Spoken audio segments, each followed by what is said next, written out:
finally got my headers in the mail. Took about 2 weeks, no big deal. The reason I'm making this video is because, to be honest, I haven't seen anybody make one of these videos on how to install. Not so much how to install, but the fitment and the placement of the headers. Will it clear this? Will it have enough ground clearance? Will it, stuff like that. Now, as anybody knows, if you're looking in forums, it's a hit or miss. One guy will say, oh, I have this brand and it doesn't fit. What's wrong? And the next guy will say, I don't know. I have this brand and it fit perfect. It's kind of ridiculous sometimes. But anyways, hopefully I can help somebody make a better decision on if they should buy these or if they're going to fit by seeing this video. So, getting into it, these are a set of JBA mid-length headers, JBA Performance Exhaust, and they are just a mid-length header. If you're coming to if you're gonna get mid-length headers for a 4-valve Mustang, you don't really have very many options. You have JBA and Bassani. Now, if you're looking at shorty headers or long tube headers, you have so many different brands and decisions to make. But these would be the stock or shorty headers. Long tubes are just going to be a little bit longer. They're going to, instead of being chopped off while they're still aiming at the ground, they're going to continue on and be chopped off about here.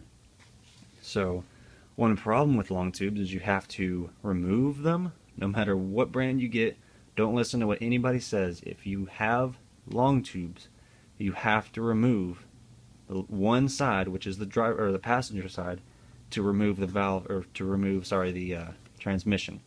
And I'll get to why that is in a second. But this is going to be a 2-part video. I forgot to say that. This is going to be me showing the headers. I'm going to show you how to put them on, and then I'm going to show the clearance and everything that goes along with that. So JBA, I appreciate them doing this. This is a little recessed area so that the steering shaft will clear. The steering shaft runs along here, and as it would spin, it would contact that. So typically, if that's not done, you're going to run into a problem. You're just going to have to do it yourself. So these are 1 5/8" primary tubes. These are considered the small primary tubes. The other ones would be 1 7/8" and 1 3/4. Those are going to be bigger, of course. And it has this little bung right here. I've already installed my EGR delete cap, if you would. Here's the bung for the O2 sensor.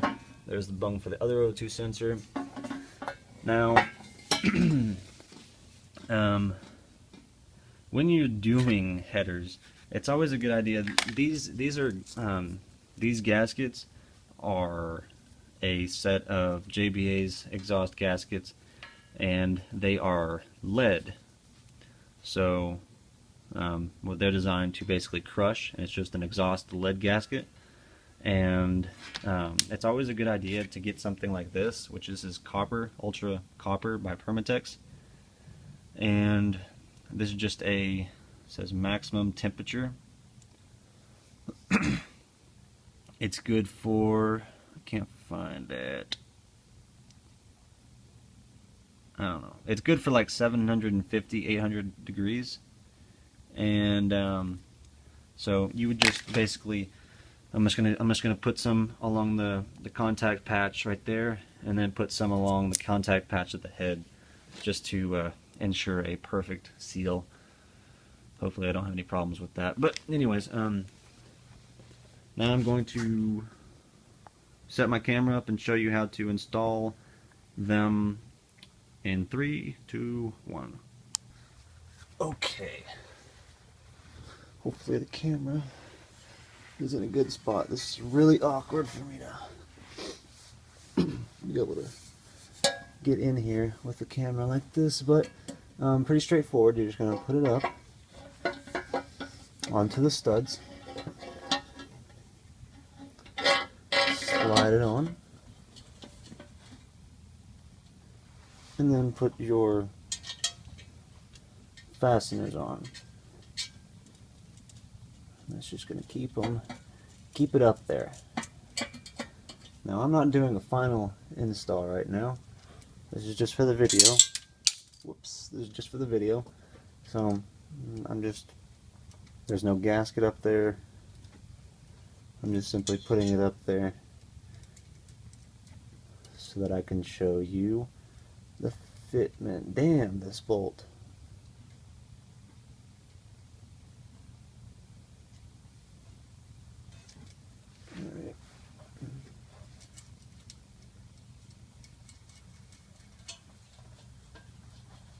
Okay, that one's up there.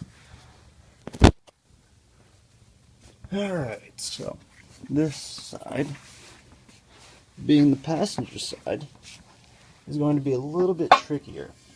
Reason being is because the starter is slightly in the way, so it's just a matter of snaking it in more than the other side. So, let's see. Almost. I do have the starter a little bit loose on mine, so it makes it a little bit easier for me. Come on.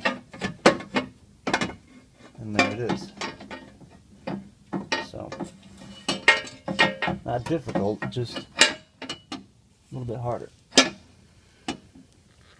Let's see if I can get the right angle. And there it is.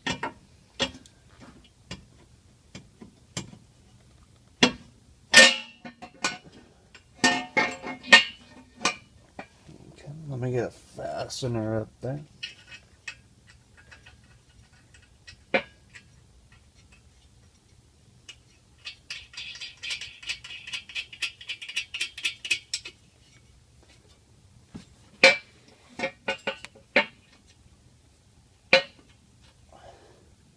And there it is. So here we have the driver's side, and this is going to be the clearance and fitment of everything. For those Cobra guys, or you can swap Mach 1s, whichever, there's plenty of clearance from the oil cooler to the header. And again, this is not fully bolted up. This is just simply bolted up, just simply good enough for the video. There is, let's see, between the underpan of the car and the header, there's about that much gap. I'm able to wiggle my finger, so probably about an inch. We'll say an inch. Same story. Hopefully this is going to be, there we go. Okay, so same story. I'm going to stick my hand up here. Can't really stick my hand that far, but same story. Fingers gap. It's kind of a weird angle for me to get my finger in there, but steering shaft. And I'm sorry for the video being shaky, I'm on my back. Steering shaft would go right there, just like they have hammered in. Now, ground clearance. This is a big one for me, because my car is pretty low. As you can see, the bell housing is actually lower than the collector.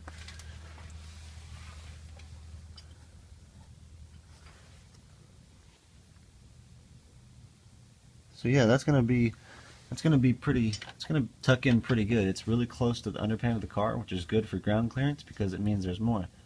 So it's gonna, the collector's gonna be right here, and it's just gonna skim on down. So now I'm gonna go to the passenger side. Now the passenger side clearance. So one of the things that most long tube problems, or one of the things that most long tubes have a problem with, is hitting this for some reason, which is the motor mount. Now, again, fingers width away. Pretty much everything is, to be honest. That AC line is a little bit closer, but it's got a heat shield on it. No problems up here. Getting in here, it's a little bit close. It's hard to tell how close with the camera. There we go. But it's tighter than a finger, I will say. I'd say it's about a ½ an inch away. Same thing up here. From the bell housing to it, about a ½ an inch as well.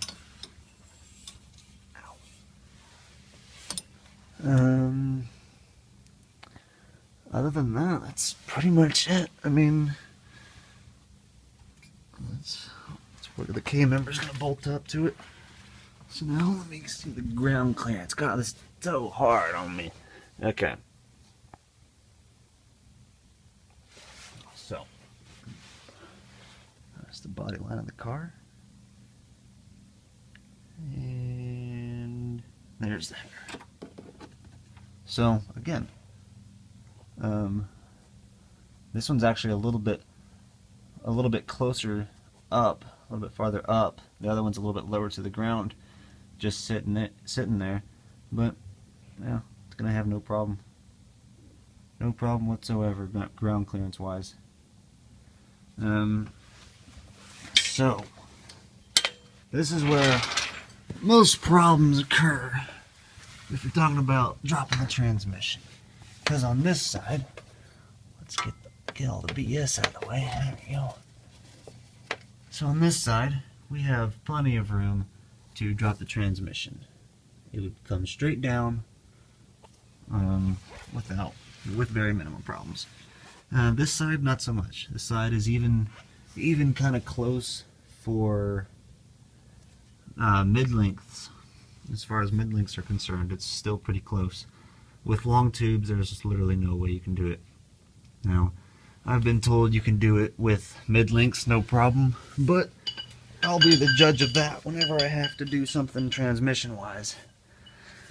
So, that is the JBA header installation and clearance video. And the Mach is still down.